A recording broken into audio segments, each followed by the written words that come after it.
never, ever, ever reward yourself with junk food.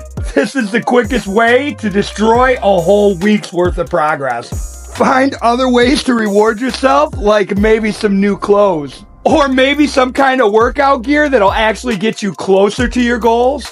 And if you're a real rebel, maybe a new tattoo. But rewarding yourself with 300 calories of ice cream definitely won't build the confidence to talk to that gym crush. So if you're serious about winning that mindset game, then you better drop your boy a follow.